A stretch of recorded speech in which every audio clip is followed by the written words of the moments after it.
With John Huff. My voice is just gone. But you know what this is? It is the Tumble Inn sign. I'm just going to ask. Everyone loves this sign. What is it about it that you love and are going to all this trouble to fix? Well, morning, folks. Mark's been asking me this question for a while now, and I got involved almost by accident. But anyway, I got a phone call from Connie down the street here that runs Glow Neon, and she's a neon, what apparently in the industry they call them tube benders. That's it. And the bending glass tubes is an interesting deal. But anyway, this sign, a man named Jonathan Thorne, he's originally from Cody, Wyoming area. He has had his eyes on this sign for some time, and about 5 years ago he went through a search to find the people that owned it and how if they wanted to sell it, and they didn't really want to be found. But finally, after 5 years, he was able to purchase the property that included the sign, and calls Connie to see if she wanted to do some of the restoration work on the glass, who then in turn told him that there's this guy who does stuff like that. And then I heard about it, and I'm like, that sounds fun. And I've known about this sign since I was a little kid. So I thought, what the heck, let's do this. Well, so we go out there and we get Bardi Signs to help us tear it down, and we got it down, and I built a big crate to haul it to town with, and we brought it to town. And then I really gradually realized the scope of this project, which was a heck of a lot of work. But I've gotten really familiar with this thing, found out a lot of things about it that weren't really obvious at the beginning. But the sign is actually in really good shape for the most part. It has some really neat features that neon signs were so cool back in the 50s and 60s, and then became kind of a problem apparently. But this one managed to weather the test of time pretty well, and they've actually become kind of a collector's item now, and so this one is as good as it gets. I think there's approximately 82 pieces of neon on this particular sign, and it has 16 transformers in it, which run about 50 foot per transformer, give or take. Shall we walk around and see what you've had to do with what? Well, and what I've done, you can look here. I sanded the gray paint off, and here's all of his cartridges in his belt that were painted over, and some other paint had been done. And I'm like, well, I got to restore that. I can't leave it. And then you see his belt buckle. I was able to trace it out from the outlines of what was left. And then again on up there's more. So I'm going to have to get somebody with some artistic ability to help. No, we have nobody in this town that knows art, do they? Yeah. We have more artists per square inch. We do. We got kind of an art culture in this town, and I think somebody's going to come and help me do it. Let's walk around. People in mind. I've been sanding and outlining everything to get it so that it is accurate and reproduced. Again, his face, his hands, the belt, all that's good. It needs some professional touches. I mean, I can paint stuff, but I'm better at painting cars.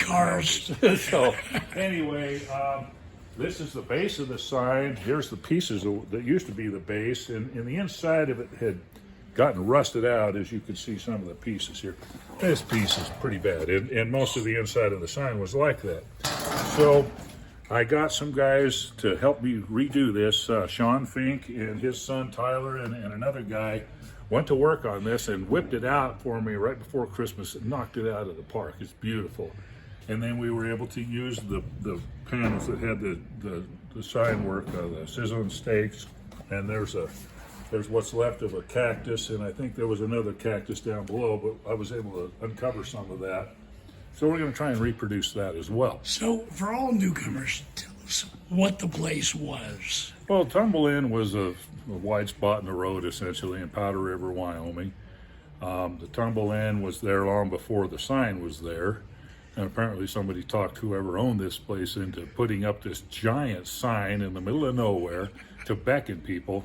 And when I was a kid, I remember coming over the hill, coming west of Natrona, toward Powder River, and you could see it way off in the distance. And most of the neon by then had gone away, but you could still see it. And then when you come down the hill from Hell's Half Acre coming back east, you would see it before you dropped into the low spot there where you crossed the Powder River proper, and then back up the hill. So travelers would see this thing long before they got to it, which was obviously beckoning them to come in and have a steak and a beer. And there's a lot of stories that I've been hearing about the place, some of them pretty colorful. So I'm learning about this. Look at this. So, anyway, let's go around. Can we go around? Go around here a little bit. This side of the sign, you can see the cactus a lot better on this base here. This here is obviously what somebody painted as a cactus there. And there's a lot of orange paint. You probably saw some of that on the other side. So I think this was like a southwestern sunset kind of look or something. I'm trying to find some pictures of that, which I'd love to get if somebody has something to share with us. And then we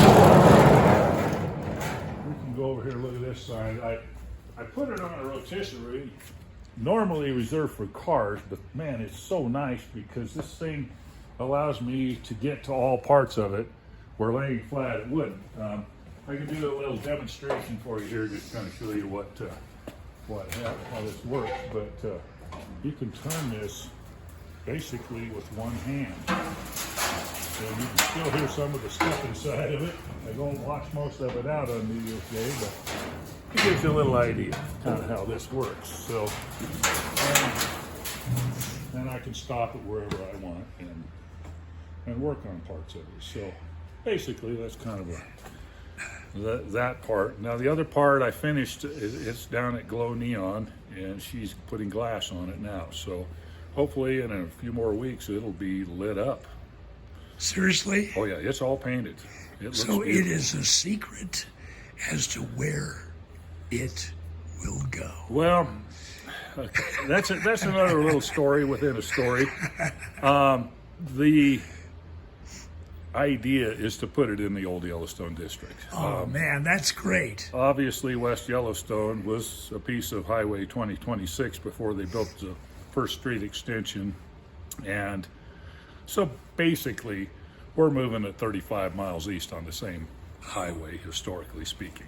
That's fantastic. Now, I have to get the city fathers and the people to buy in on all this. And the Old Yellowstone District's got some rules.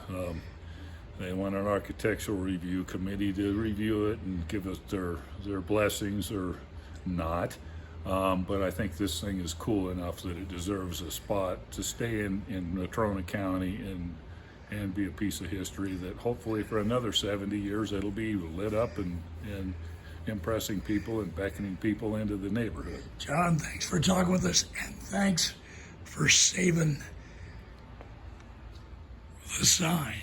It is a piece of history, and we love it. Well, I hope everybody follows along on my Facebook page. I've been sharing updates every so often, and I welcome any and all comments, good, bad, or indifferent, and hopefully you guys will follow me along and watch this all come to fruition. My goal is to have it done by Memorial Weekend and hopefully put up. I don't know if that's there's a car show Memorial Weekend. There is. There's a heck of a car show every Memorial Weekend on Saturday.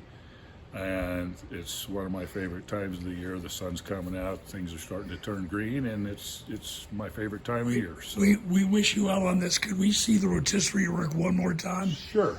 Here it is. Okay. Here goes the Tumble Inn. Tumbling, but not in the wind right now. Oh God! Don't break it. There it is.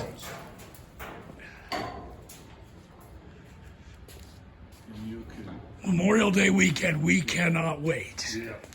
So that'll give you a little idea what we're dealing with here. So, we can leave it like that. Thanks again, John. All right, thank you.